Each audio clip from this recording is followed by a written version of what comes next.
우리 교회는 매년 8월 15일 그 주간쯤 되면은 우리 광복 해방 주의를 우리가 지내면서 애국가를 부릅니다. 여러분이 애국가를 부를 기회가 그렇게 흔치 않습니다. 옛날에 제가 학교 다닐 때는 이제 국민 국기 개양하는 시간이 있었고 또 이렇게 국기를 내리는 시간이 있었어요. 그때마다 애국가가 울려 퍼지면 서가지고 다들 이렇게 이제 국기에 대한 경례를 하곤 했었습니다. 그 나라를 사랑하는 마음이 그때 참 많이 있었다고 생각합니다. 그러나 지금은 이제 그렇지가 않습니다. 그래서 우리 교회에서 나라 사랑을 고양시키기 위하여 우리가 어린아이부터 전부 모여서 애국가를 부릅니다. 그래서 나라를 사랑하는 마음이 있으시기를 더 깊숙이 있기를 바라고, 또 우리나라에 계속되어야 될 것은 뭐냐면 민방공 훈련이라고 생각합니다. 민방공 훈련, 적이 공습했을 때 어떻게 피해야 되는가 하는 것들을 해야 되는데, 아마 이번 주 수요일 날 민방공 훈련입니까? 민방위 훈련입니까? 아무튼 그 훈련을 하는 것 같습니다. 그것은 철저하게 해둘 필요가 있다고 생각이 됩니다. 언제 어느 때 이런 일이 일어날지 모르니까 꼭 있어야 된다고 생각합니다. 아무튼 오늘 우리 교회에 이 태극기가 넘실돼서 너무 기분이 좋고 또 하나님께 감사를 드립니다. 오늘 누가복음 이제 강에서 41번째입니다. 오늘 제목은 예수님의 기쁨, 변치 않는 세 가지 이유. 예수님의 변치 않는 기쁨의 세 가지 이유에 대해서 말씀을 나누도록 하겠습니다. 오늘 우리 대부분의 사람들은 우리의 기쁨을 어디에서 찾느냐 하면은 외부 조건에서 찾습니다. 날씨가 좋으면 기분이 좋고, 어저께 제가 이렇게 퇴근하려고 하다 보니까 광진교, 그러니까 저는 이제 올림픽 도로를 타기 때문에 올림픽 도로를 들어가는데 날씨가 너무 좋고 광진기에서 바라본 이 북쪽 하늘입니까? 그쪽은 너무너무 아름다운 거예요, 구름하고. 그래서 다시 돌아와서 광진교로 가가지고 이제 그 사진 촬영을 했습니다. 너무 아름다운 날씨예요. 이런 날씨면 기분이 좋습니까? 나쁩니까? 기분이 좋죠. 그러나 비가 오면 기분 나쁜 사람들이 있어요. 기분이 우울하고. 근데 저는 희한하게도 비가 오면 기분이 더 좋습니다. 우리 집사람하고는 정반대예요. 우리 집사람하고는 뭐든지 반대예요. 나는 이쪽에 있으면 우리 집사람은 이쪽 끝에 있습니다. 근데 어떻게 이렇게 만났는지 그건 하나님의 뜻이 있다고 생각합니다. 예. 근데 비가 와도 저는 좋아요.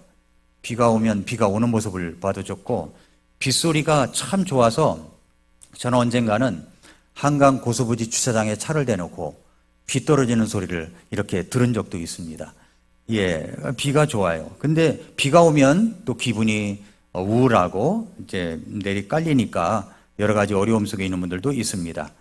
직장에서 승진 소식을 들으면 기분이 어떨까요? 좋죠. 연봉이 올라갔습니다. 기분이 좋죠.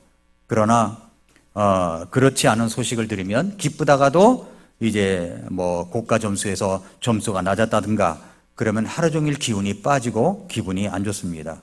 건강이 좋을 때는 감사하다가도 병원에서 조금이라도 이제 정밀 검사합시다 이런 소식만 들어도 검사하고 결과가 나올 때까지는 마음이 졸여서 어쩔 줄 모르는 그런 마음을 갖고 기쁨이 사라지는 것을 볼 수가 있습니다. 이것이 바로 우리들의 기쁨의 특징입니다. 환경과 그리고 성취에 의존하는 기쁨의 여부죠. 문제는 환경과 성취가 언제나 동일하지 않다는 겁니다. 변한다는 거죠. 오늘의 성공이 내일의 실패로 바뀔 수가 있고, 오늘의 실패가 내일의 성공으로 바뀔 수도 있습니다. 오늘의 평안이 내일의 시련으로도 바뀔 수가 있습니다. 그래서 이 세상에서 주는 기쁨은 언제나 불안정합니다.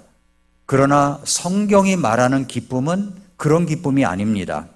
성경의 기쁨은 환경에 뿌리를 두지 않고 하나님의 변치 않는 성품과 약속에 의존하고 있습니다. 그래서 이 기쁨은 세상이 주는 것이 아니고 세상이 빼앗을 수도 없다고 말씀하고 있습니다. 그래서 요한복음 16장 22절에 보면은 아무도 너희에게서 너희 기쁨을 빼앗지 못하느니라.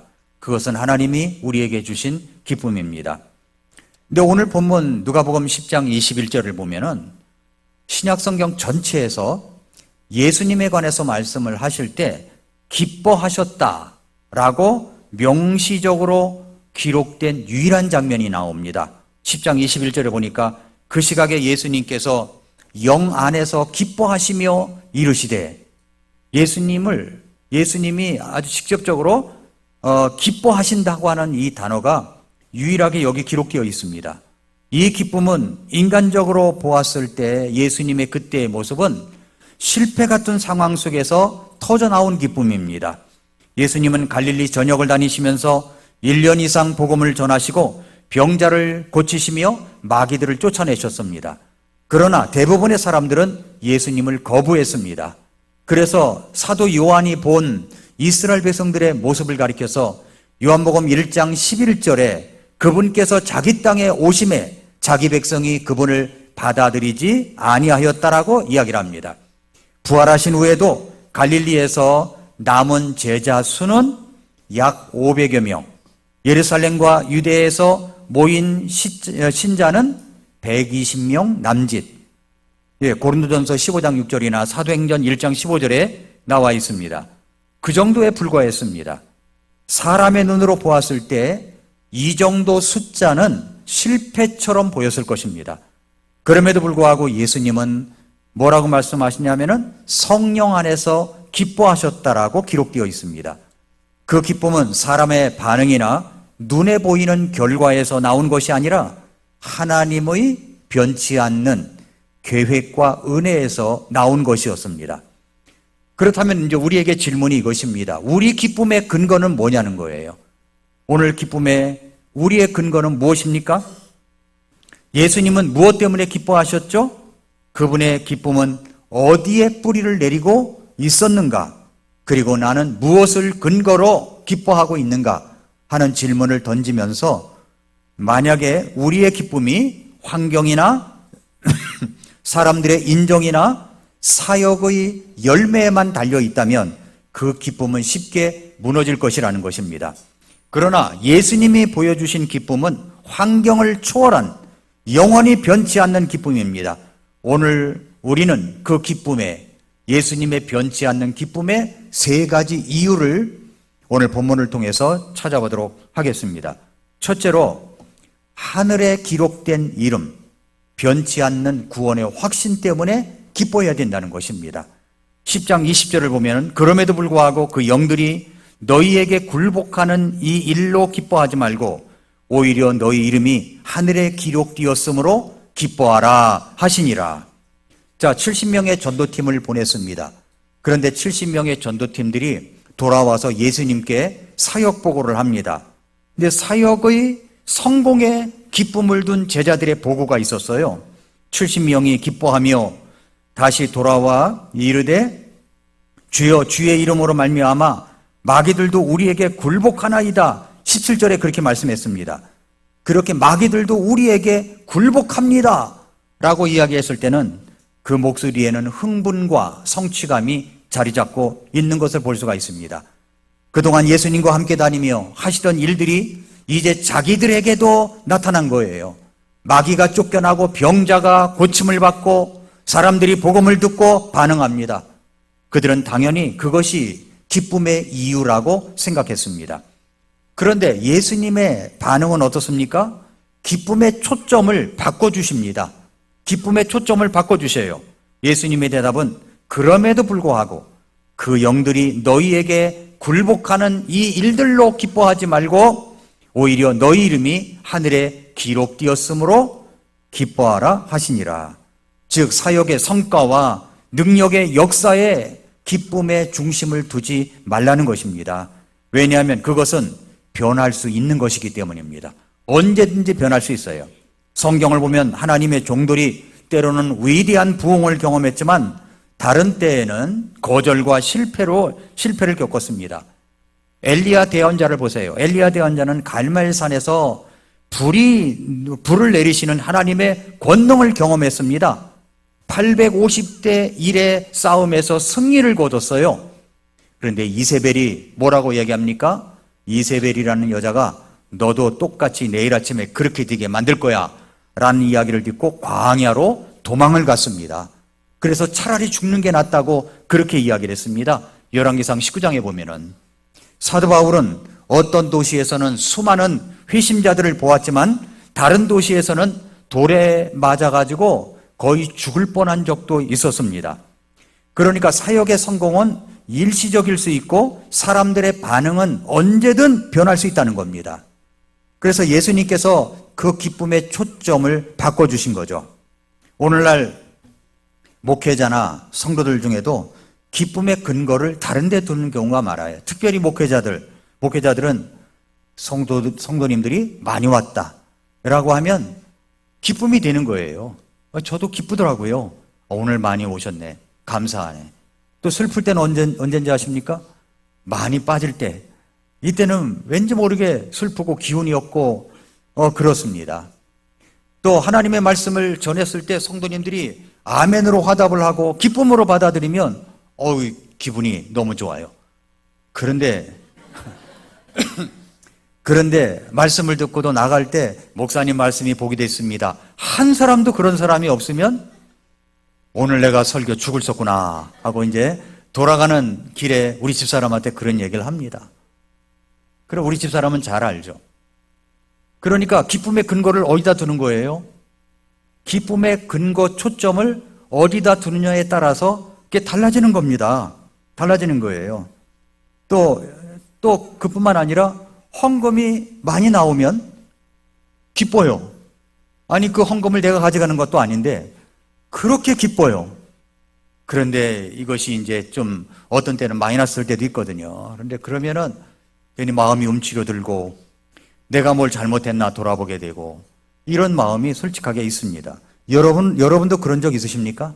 여러분의 수입이 줄어들 때 기쁨이 사라지고 수입이 많을 때는 기쁨이 막 올라가고 뭐든지 잘 될 것 같고 이럴 때가 사실 있습니다.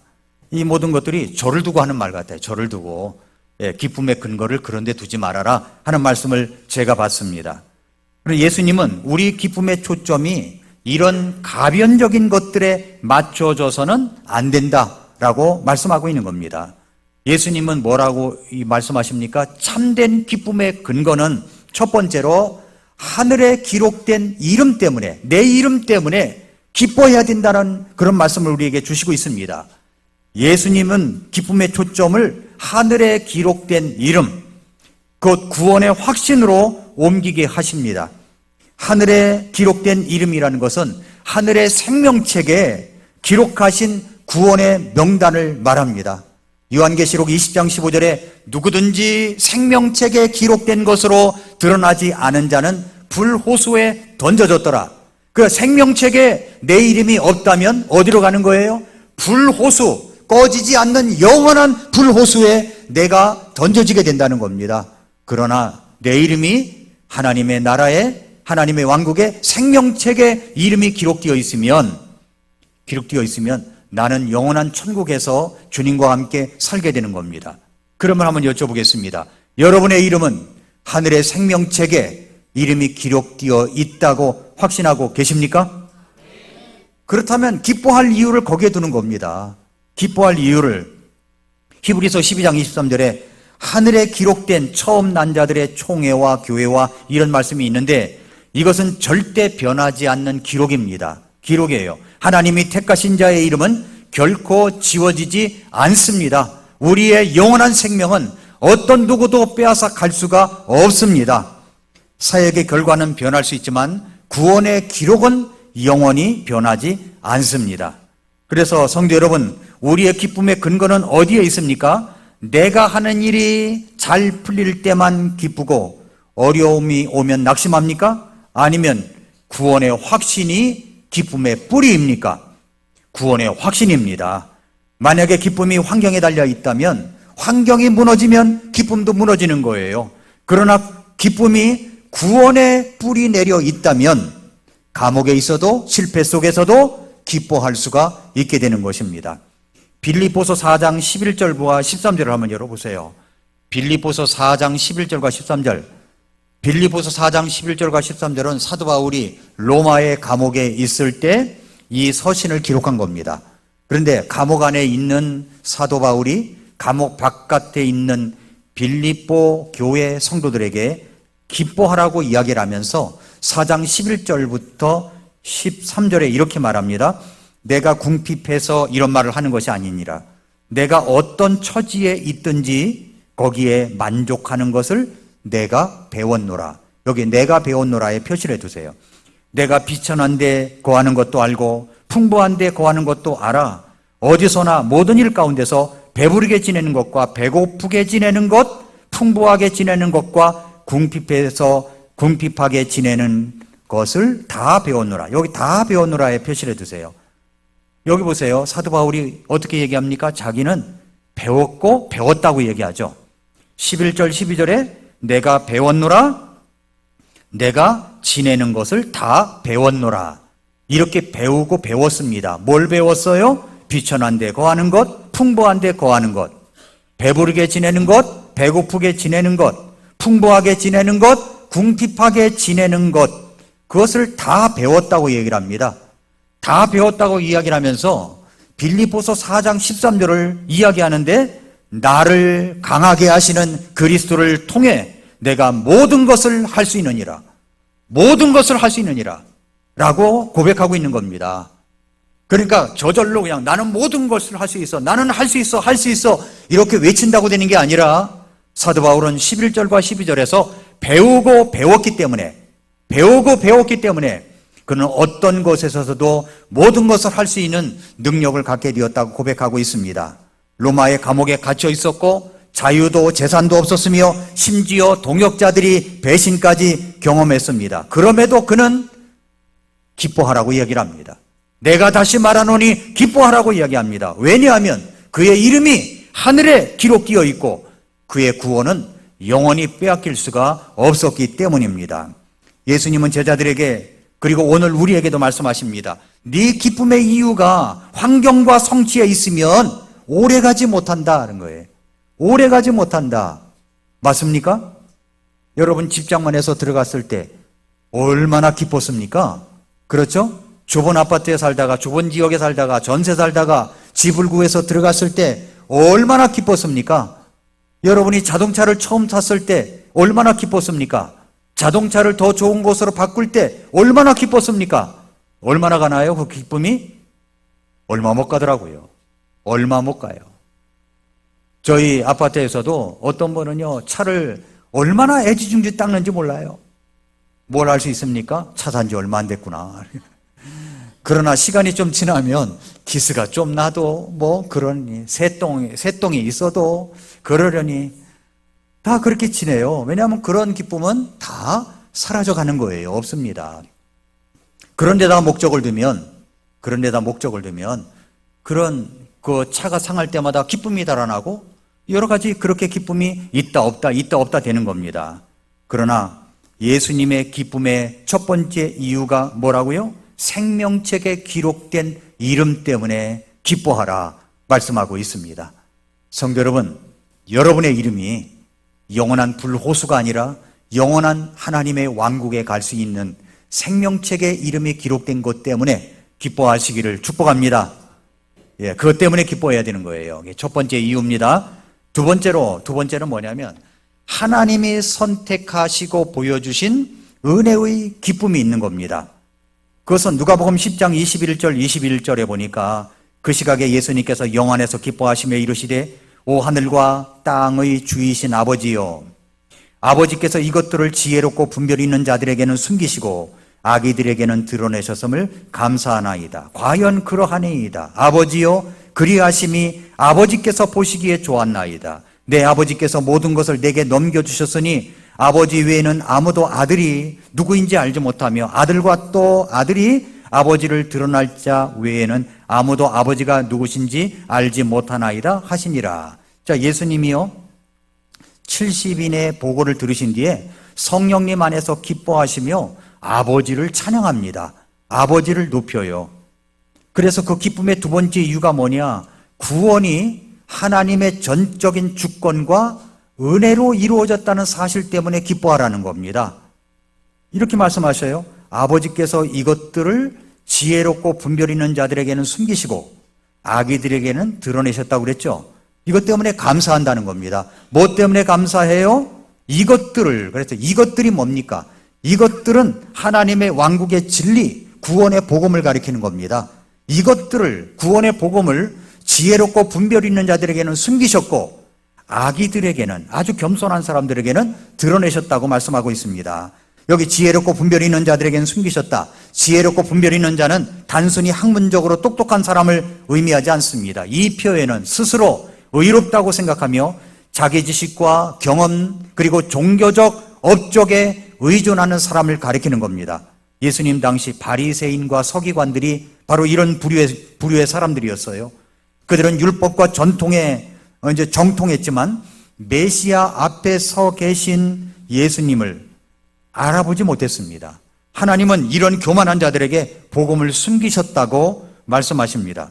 이것은 하나님이 악한 마음을 주셨다는 뜻이 아니라 그들의 완고함과 교만을 심판하신 결과라는 말입니다. 아기들에게는 드러내셨다. 이건 단순히 나이가 어린 사람을 말하는 게 아닙니다. 여기서는 하나님 앞에서 자신이 아무것도 아님을 인정하고 전적으로 의지하는 겸손한 자를 말하는 겁니다. 아기는 스스로 먹을 것을 마련하거나 자신을 지킬 수가 없습니다. 부모의 손길이 없으면 살 수가 없어요. 마찬가지로 구원받은 자는 자기 의와 자기 능력을 내려놓고 전적으로 하나님의 은혜를 붙드는 자들입니다. 그래서 22절은 구원의 절대적인 주권을 더 분명하게 보여주는데 내 아버지께서 모든 것을 내게 넘겨주셨으니 아버지 외에는 아무도 아들이 누구인지 알지 못하며 아들과 또 아들이 아버지를 드러낼 자 외에는 아무도 아버지가 누구이신지 알지 못하나이다 하시니라. 아버지 외에는 아들을 아는 자가 없고 아들 외에는 아버지를 아는 자가 없으며 아들이 나타내기를 원하는 자만이 아버지를 알 수 있다. 그러니까 이 말은 구원은 철저히 하나님의 주권 안에서 이루어진다는 말입니다. 아버지가 아들을 보내셨고 아들이 선택한 자에게 아버지를 나타내십니다. 우리가 하나님을 알게 된 것은 우리가 머리가 뛰어나서가 아니에요. 아들이 우리를 알게 하시기로 기뻐하셨기 때문입니다. 성도 여러분, 이 진리는요, 우리를 철저히 겸손하게 만드는 겁니다. 내가 다른 사람보다 착해서 의로워서 더 많이 공부해서 종교적 열심이 많아서 구원받는 것이 절대 아니라는 겁니다. 오직 하나님의 주권적 은혜로 예수님이 우리에게 하나님을 나타나셨기 때문에 겸손히 내가 죄를 회개하고 예수님을 영접한 것뿐인데 예수님이 나 같은 자를 살려주시고 구원받게 해주신 것입니다.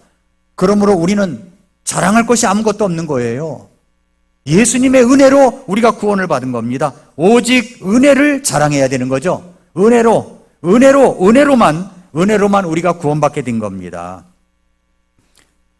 종교개혁자 마틴 루터가 그가 구원받기 전에 수도사로서 고행을 그렇게 많이 했고 금식도 많이 했습니다. 철저한 율법 준수를 통해서 뭘 얻으려고 했냐면은 구원을 받으려고 그렇게 했습니다. 그러나 그는 마음의 평안을 얻지 못했습니다. 오히려 하나님의 심판에 대한 두려움만 가득가득 차고 있었습니다.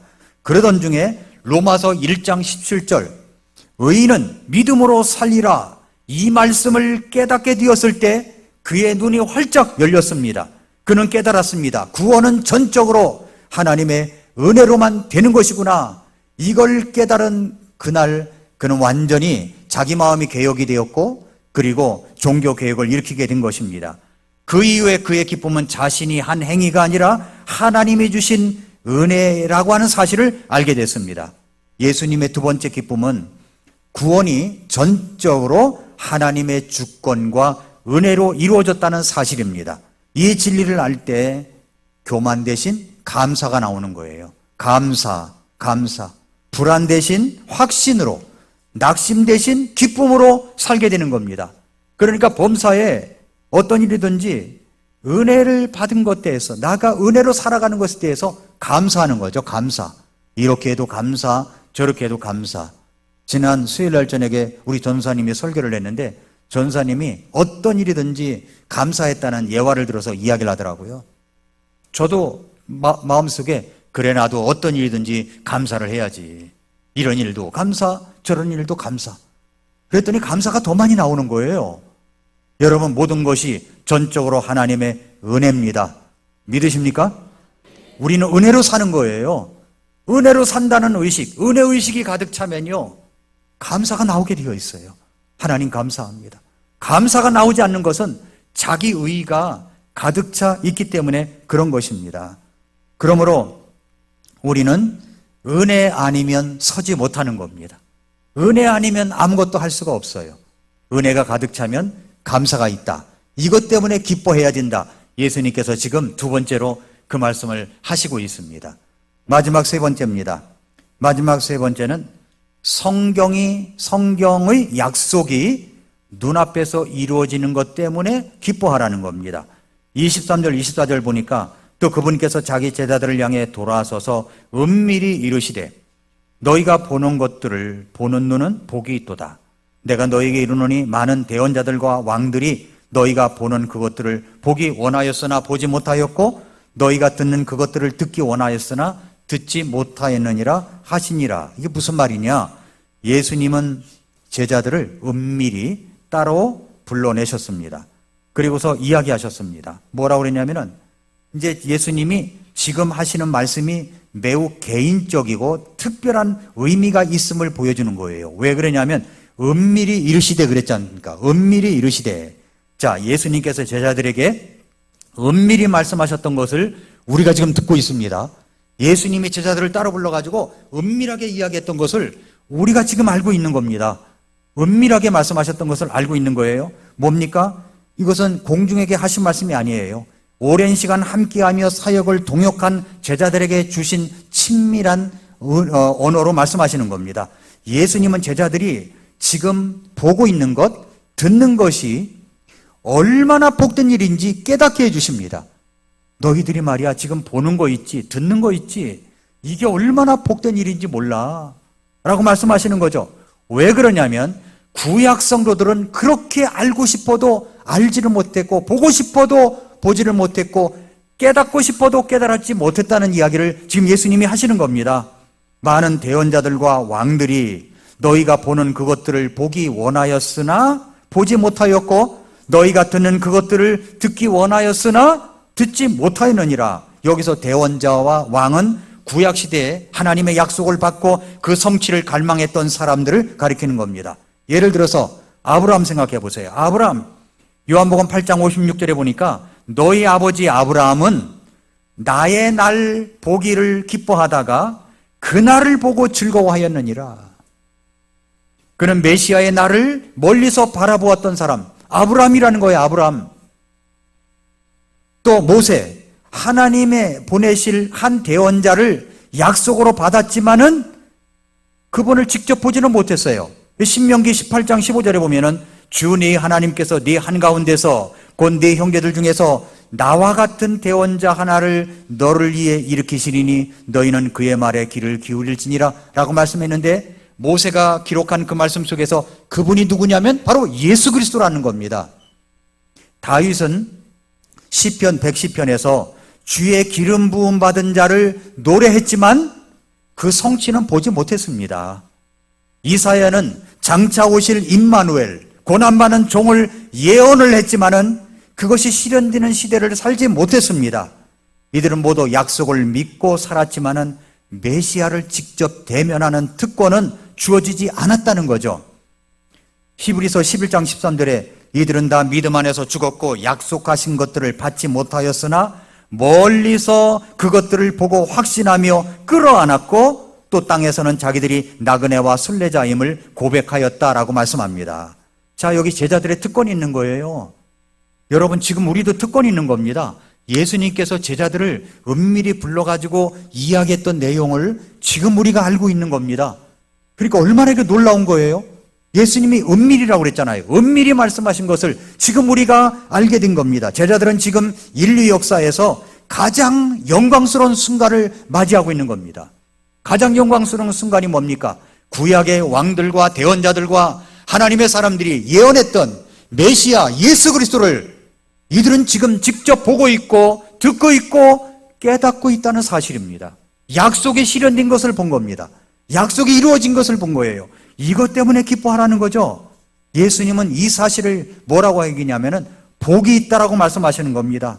이 복은 내가 재산이 많다, 건강하다, 명예가 있다, 이 세상적 조건이 아니라 하나님의 구원 계획의 중심에 서 있는 복을 말하는 겁니다. 성도 여러분, 우리는요 제자들보다도 더 많은 특권을 받은 사람들입니다. 믿으십니까? 이것이 깨달아지십니까? 제자들에게 은밀히 했던 이야기를 지금 우리가 깨달아 알아가고 있습니다. 우리는 제자들보다도 더 많은 특권을 받았습니다. 그들은 부활과 성령 강림을 아직 보지 못했지만 우리는 그것이 이미 이루어진 이후에 모든 계시를 다 알고 있습니다. 우리는 완성된 이 성경, 하나님의 말씀, 성경 66권을 갖고 있습니다. 이 성경이 우리 성경입니다. 우리는 구약의 예언과 신약의 성취를 함께 소유하면서 복음의 전모를 다 알고 있습니다. 그러나 이 놀라운 특권을 우리는 너무나도 쉽게 당연한 것으로 받아들이고 있다는 거예요. 당연한 것으로. 성경을 소유하는 것이 불법인 나라가 있습니다. 성경을 갖고 있다가 들키면은 정치범 수용소에 들어가는 것도 있어요. 어딥니까? 북한이 그렇습니다. 성경을 갖고 있다가 들키면 정치범 수용소에 들어가요. 거기서 먹을 것도 제대로 주지 않고 굶어 빼빼 말라 굶어 죽는 사람이 생기는 그 정치범 수용소에 들어간다고요. 그런데 우리나라는 어떻습니까? 내가 마음대로 성경을 가질 수가 있어요. 어떤 성경이든지 우리는 고를 수 있습니다. 우리는 킹 제임스 흠정역 성경을 가지고 있습니다. 이 성경을 얼마든지 읽을 수 있습니다. 앱을 통해서도 들을 수가 있어요. 이런 자유로운 국가에 우리가 살고 있습니다. 이 놀라운 은혜요 특권인 것이죠. 이 자유가 그냥 왔습니까? 8.15 광복이 이루어졌고 6.25 전쟁이 있었지만 하나님이 이 나라를 지켜주시고 보호해주시고 이승만 대통령 초대 대통령을 세워서 이 나라를 자유민주주의 국가 체제로 만들어 놓으시고 그리고 지금까지 지켜온 나라입니다. 이런 체제 속에서 우리가 살아가는 것이 당연한 것입니까? 아닙니다. 이건 하나님의 은혜예요. 이 은혜를 우리가 누리며 살아야 되는데 우리는 당연한 것으로 취급하면 감사도 없고 기쁨도 없다는 이야기죠. 그러므로 여러분, 우리는 제자들보다도 더 많은 특권을 누리고 있는데 하나님이 주신 복을 당연시해서는 안 된다는 것입니다. 우리가 받은 특권은 책임을 동반하는 겁니다. 책임. 더 많이 아는 만큼 더 많이 사랑하고 그리고 순종해야 합니다. 많이 받은 자에게는 많이 요구하시는 거예요. 이 복음을 보고 듣고 알고 있으면서 우리가 침묵한다면, 그냥 당연시한다면 우리는 받은 특권을 우리는 낭비하는 것입니다.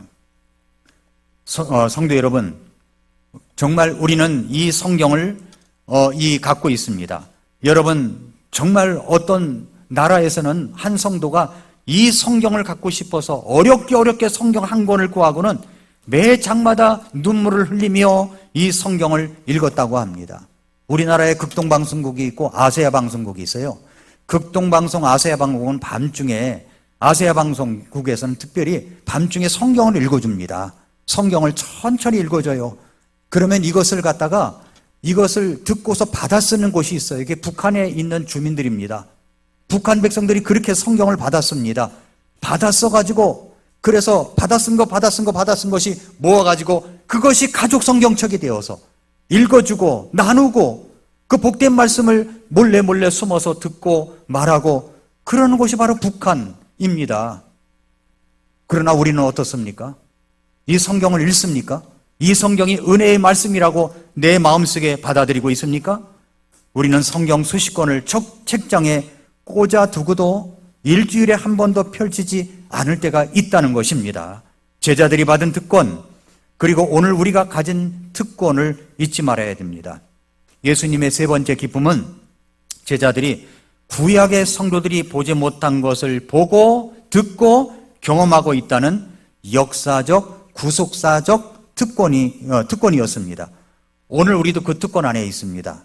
이 특권이 우리의 기쁨이 되고 감사가 되어야 되고 복음을 전하는 사명의 동기가 되어야 되는 것입니다. 이제 결론을 맺겠습니다. 성도 여러분, 오늘 우리는 누가복음 10장 21절부터 24절에서 예수님의 기쁨을 살펴보았습니다. 이 기쁨은 환경에 흔들리지 않는 변치 않는 기쁨입니다. 그분은 거절과 무관심, 심지어 실패처럼 보이는 상황 속에서도 성령 안에서 예수님은 기뻐하셨다고 말씀하십니다. 그 기쁨에 세 가지 이유가 있다고 그랬죠? 하늘에 기록된 이름 때문에 기뻐하는 것입니다. 구원의 확신에서 오는 기쁨. 환경이 바뀌어도 사역의 열매가 눈에 보이지 않아도 구원의 기록은 하늘에서 지워지지 않아요. 그래서 실패 속에서도 찬송할 수가 있습니다. 두 번째, 하나님의 주권적인 은혜로만 가능하다는 확신, 모든 것이 은혜라고 하는 감사, 이것이 있으면 기쁨을 계속 우리가 가질 수가 있습니다. 그리고 마지막으로는 약속의 성취를 목격하는 특권입니다. 하나님의 구원의 계획 한가운데 서 있는 복입니다.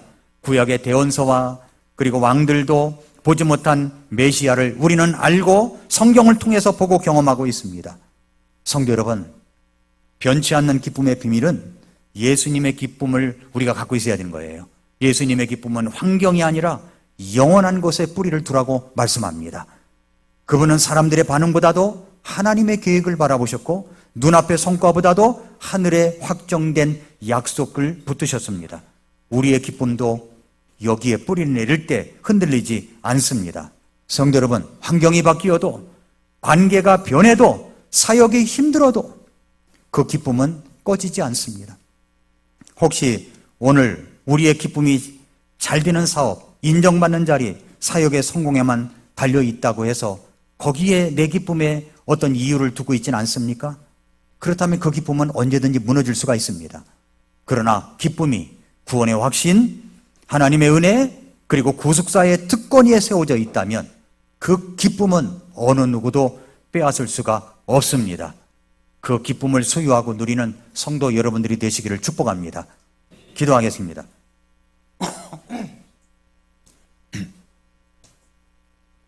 조용히 머릿속에서 기도합니다. 오늘 말씀을 마무리하면서 여러분에게 이렇게 말씀을 드립니다. 구원의 기쁨을 회복하십시오. 무엇 때문에 기뻐하였는지를 돌아보십시오. 하늘에 기록된 이름, 그 약속을 끝까지 붙드십시오. 은혜에 감사하십시오. 내가 아니라 하나님이 하셨습니다. 특권에 걸맞게 살아가는 여러분 되시기를 바랍니다. 오늘 말씀을 붙들고 우리 함께 기도하겠습니다.